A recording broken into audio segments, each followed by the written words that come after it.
Welcome to another War Game review from the Player's Aid blog. I'm Grant. I'm Alexander. So today, we finally had the opportunity to bring to the table No Retreat, the Russian Front. This is a game that I got on the P500 reprint about 3 months ago. I think it was in November. It is designed by Carl Paratus, and it is one of those quintessential war games that I think everybody has probably played or seen or knows about. It is really a good system that tries to replicate what happened on the Eastern Front of World War II. And I think it's kind of funny, after we played, and we only played one scenario, we played the Fall Blau or Case Blue scenario, which was only 4 turns, starting in turn 7 and going through till turn 10. So we picked a shorter scenario just to get the rules down, to get a feel for the game. But after the game was over, we kind of looked at it and went, historically accurate from our play. So that was very interesting. So Alexander, off the top, what did you like about No Retreat? First off, this is the second printing Right. of the 3rd edition put out by GMT, and the production quality is off the chain. It's fantastic. All the counters were pre-rounded. They had the corners clipped on them. That's how they came. They're big sized, which is nice. I like that. Mounted board, everything's top notch, top quality. That's something that, out of the box, immediately playable. This is great. Yeah. My favorite part about this game was the combat results table, because it's very interestingly designed, and the tables are asymmetrical. The Germans roll on a different table from the Russians, and they vary slightly. There's not a lot of difference, but the differences that there are in some of the more common rolls that come up, and so they're a bit more evident. I also enjoyed the way that combat is conducted. You kind of commit, I'm going to do an offensive here, here, and here, and then your opponent has the opportunity to do what's called counter blows, where they say, okay, well, this force is threatening, so you have to attack these guys as well. So it makes you split your more powerful stacks, and what that does to me is that it splits up in a more realistic way your long line of troops that you have. Instead of doing like 20 power here, already you've got 2 10 stacks, and they have to kind of spread that out more. And so you get much more realistic simulation of what it is to have 2 battle lines coming at each other. And that, to me, that's very thematic and very, I think, correct, right? Yes. Zones of control, and then the addition of that counter blow, I think really has made this game very tactical. I remember going through, first off, you only have 5 attack tokens each turn, correct? Each side only has 5 attack tokens, so you can only do 5 battles across really a 1,000-mile front. I liked that. I was concerned about that at first because I know in any of these games, the Axis, and I played the Axis, it's all about time, right? The longer it goes, the more attrition happens, the longer your supply lines get, the more difficult it is to stay in supply and bring up troops. So at the beginning I thought, man, I've got to get out there and do some blitzkrieg attacks and get into this and get my objectives taken, because it was going to be very hard to do that in round 3 and 4. So I actually grew to like that 5 attack token limit. I thought that was a very cool design mechanic. Nice job, Carl. I think that works well. Love the counter blows. The CRT table is odds based, right? So it's a matter of calculating both stacks' total power. Let's say one stack is 10 and the other is 3. You're then going to roll on the 3-to-1 odds table. And then you can modify that based on terrain. The dreaded attacking across river hexes is something I always hate, and particularly in this, we played some Napoleonic war games, and it's same thing. You're attacking across rivers because it was this area. But those modifiers, attacking into a city, all of those modifiers change the way that outcome happens. And that really caused me a lot to think very hard and very deep about what I was trying to accomplish. And it really had me moving troops around, moving troops differently, and I really enjoyed that. Thought that was a really, really good design part of this game. What were some things that maybe you didn't like or didn't understand or felt like we needed to spend more time on? There wasn't a lot. There was a couple times we ran into where to find bits and pieces in the rule book, right? Specifically to do with things like, there's a list of all of the events that are written on the Game turn game track. events, they're called, right? Yeah, and that wasn't listed on the index, so it took me a little bit of time to kind of figure out where they were. And there was a couple of just they could have been written a bit more clearly at times. Things to do with how and when cadres come into play. It could have been a little bit more specific. I have to look up and reference some bits and pieces to kind of fully understand that. But outside of that, I mean, that's nitpicking some rule books, and that's, almost every war game comes up against that kind of stuff. Right. The system was really good.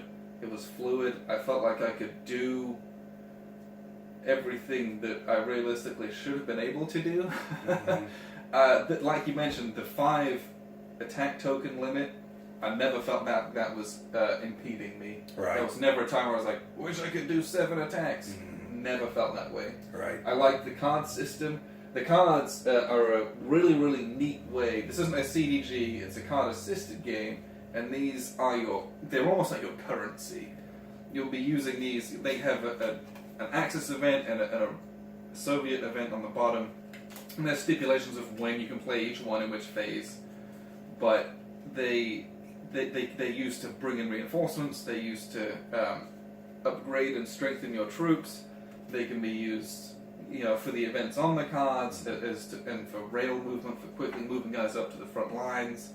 And you'll find this was, to me, the tightest resource, right? Yeah, it was. I was like, I want to bring out all these guys and be able to do all this stuff. I'm like, I can bring out one guy and upgrade another because I want to use the other 2 cards for events. And Right. I'm like, okay. And I loved that decision because, and you can't see the cards, but the cards, for instance, I was looking at the tops of the cards, and you can't see this, but there is a star there, and this star denotes that this cannot be used in certain scenarios. In like the whole first half of the game, basically. Right. This is kind of a late game event, so that really kind of limited what I could do with that. So this card became a throwaway card so that I could increase or upgrade one of my units, basically flip them over to a stronger side. Really did like the cards. It took me a couple of rounds to really get comfortable with them and understand what they were trying to say, but I definitely liked the card and love the art on the back. You probably can't see that. We might show it here in a moment, but really neat element. And I remember the interview I did with Carl, he talked a lot about the event cards and how the event cards are designed to force certain decisions and change things and have you worry about things as well. Yeah. Several of the cards I tried to use, for instance, to create a leftward shift in a battle result or have you re-roll a die, and that was, to me, a very standard way of using those, but I liked the other way, the currency side, where you were trying to buy troops, bring units out. Definitely a good game. Really liked it. The map is gorgeous. Yes, it is. Really well done. I'm trying to remember who did this. Mark Simonich, and he always does a great job. In fact, I'm extremely looking forward to Holland 44 later this year. I think the map is probably twice the size of this, maybe 3 times. But I really like this. Small, succinct, I think very well designed, very well produced. And actually had a lot of fun. It's a blast. Took us about 2.5, 3 hours to kind of get set up and figure out the rules because we didn't do much through. reading beforehand. So it can be done fairly quickly. I think the next time we play, it'll be a very different experience because we actually will know the rules. It's not overly complex in any way. The board's not complex. The counter density for what this game is very low, quite low, which is always something that I'm a big fan of usually. Yeah. So let's go ahead and take a look at the board. Yep. So here's a look at the final kind of layout of how our game ended up. And again, this is kind of like the case blue scenario. So the Germans started kind of here, and they had a big long line, so did the Russians, and the Russians were quite a lot weaker, and it was kind of making this final push, which historically was made.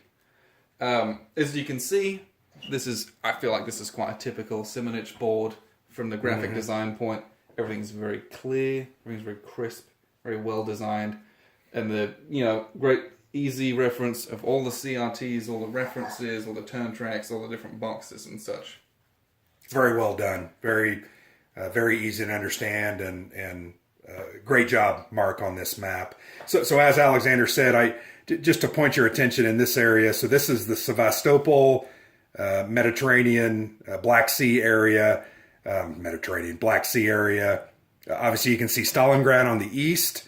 So in the game, as the Axis, I was trying to make sure Army Group South would put pressure here and get over to those resources. Wanted to try to get down to the oil fields, but if you know the rules, 1, 2, 3, 4, you can be in supply up to 4 hexes away. This city is 5 hexes away, right? 1, 2, 3, 4, 6 hexes away.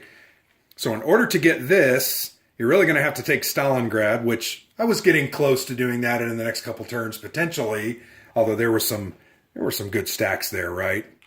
But you have to have this, and then you can get Astrakhan, and then potentially pick up the oil field. So that's something I think I did very, very well in the game. Alexander was getting ready to push back. He took Kharkov back, which took a victory point away from me. And then you can see this grouping of our units around Moscow, I think, is the way it happened. I took some of those cities early on and continued to move in. Those forests, I tell you what, that column shift for the defenders is huge. Makes a big difference on those results, and was something I really struggled with, trying to get you out of the forest and then have you attack me back in the forest. And that's something we'll probably try to do a little bit differently. I did want to show you the CRTs, and here's the player aid, just to give you a feel for what they are. But the Soviet one is on the bottom, and the Axis one is on the top, and you can see that they're very different. Really reflects the style as well as the material and arms of the two sides. So really well done. The player aid's very nice. Really a great board. I enjoyed this board quite a bit, and I think it's very, very well done. The biggest difference with the CRTs, let's take another little look here, is the Germans have that killer instinct, right? It's easier for them. They have a larger distribution of defender retreats, defenders shattered, and defender destroyed, whereas the Russians have a significantly larger amount of exchanges, so you'll trade 1 for 1 because, from a nutritional standpoint, they care a lot less about them. So they're just bringing up units, kind of throwing them at the Germans, and the Germans have a much harder time. It's much more expensive for them to replace and upgrade their units. So that was something that really kind of showed through, and even in a much longer game would be very, very prevalent. And while we were playing, I was very concerned about that. I didn't want to lose my Panzer units, so I was very concerned about exchanges. I didn't want to have you lose something for me to lose something. So I also always made sure I had leg units with my Panzers because I didn't want to leave them kind of unprotected. But yeah, that's a great part of the game. I think that's very well done, and enjoyed that quite a bit. So let's take a little look at the cards here. So there's a deck of, we play with there's 45 cards in the game, I think. And you don't, maybe there's a few more, I forget. Yeah. But we played the scenario that doesn't include the late game cards, so you take about 10 of them out. And the cards must... 55 of them. 55. Cards. So we took 10 out, so I think there's 45 in this game. So, again, they're split into 2 parts. You have the Axis part and then the Soviet part at the bottom. And then this cross or the star tells you kind of in which half of the game that those events can be played. So this can be played in the early game, this can be played in the late game for what it is. So if those stipulations aren't currently being met due to what part of the game you're at, these are basically just one resource that you'll be using for other things. But outside of that, these events will be playable at any time. So it's play any time, you can kind of do what it says, and some of them are really, really cool, very interesting effects that, being new to the game, it was very unpredictable as to what you were going to do with your cards. I had no idea what was on them, and I kind of tried not to read the top halves of my cards just so I could keep being surprised. Just because that's, I don't know, part of the realism of the game is right. They didn't know each other's tactics at times, and I didn't want to just be like, oh, he can do this, and start. And the way I always play these games, I'm trying to gain any advantage that I can. So I read every one of them. So I understood exactly what you could do. But I was also trying to learn and understand. But the cards are very, very valuable both for bringing in reinforcements. So these cost 1 card to replace. You put them out on their reduced side, and they have kind of a disrupted, also disorganized marker. So they can't do any attacking this turn. This will go away automatically. And then you've got to spend another card, or if you're the Russians, you get 1 free upgrade every turn. So getting big units on the board, very expensive. And for the Germans to upgrade, it costs 2 cards. Which was very difficult. Yeah, and I was trying to find ways to just pepper his units and get them reduced so he would have fewer cards in his hands to be able to use in combat and things like that. Lots of different strategy that I'd love to delve into. Obviously, we also played, if you notice, if you look at the turn track, we had clear weather. We basically played, what was it, August? Yeah, we had clear weather for 3 turns, and the snow hits in the... So basically May through October, November. and then winter came, but winter's not necessarily bad. In fact, it makes crossing rivers a little easier. So we didn't really experience the bad weather side, but as we all know historically, that was a huge part of the battle, and one of the reasons that the Germans ultimately lost. But would love to see that affect the game a little more, and that will come through the other scenarios. Yeah, because we never used more than 4 movement points in the winter anyway. But I think in later turns where you're trying to kind of push across huge open spaces quickly, you'll get bogged down. You know, the Panzer units that have a 6 movement, they're going to be no different from, a regular leg unit in that point. So they lose their maneuverability advantage in that way. I was actually looking forward to doing the fallback and trying to play that scenario, but we'll do that some other time. The other, again, we've talked about it, but one of the best parts of this game was this whole attacking and the counter blow system. So, if the Russians, they decide, okay, I'd like to do a combat here, and I'd like to do a combat here. Then, in my mind, I'm going to use these 2 units to attack these 2 units, and I'm going to use these 2 units to attack these 2 units. And then the Axis player has the option to, after discarding a card, which is a valuable resource, they can place one of these counter blows, which is just the opposite side of their attack. And he says, okay, well, I'm going to put a counter blow here. What that means is that I now have to attack this unit. And what I can do is I could either throw this weaker unit at it, but in doing so I would be very likely to lose a unit and that be bad, or it's forcing me to kind of split my best units. Right. And that keeps the attritional nature of this, of the Eastern Front intact. So that was the board. We've already talked about a lot of the elements of the game that we really enjoyed. So final thoughts, Alexander? Final thoughts are that whilst it can be a huge game, you can play 28 turns of this. Turns, yeah. The turns actually go very quickly once you get everything down. So it plays as a very fast action. I felt like for a game of this scope, which I really enjoyed. Combat system, really really liked it. I can't speak highly enough about this. Attacking and counter blows and counter attacking. I loved that. Made combat so unpredictable at times. Yeah, very unpredictable. Yeah, really really enjoyed this game. I also really liked it. Felt that this was a very good representation of the Eastern Front conflict. And once again, we said at the end of our game, hey, look at that. It's pretty much true to history.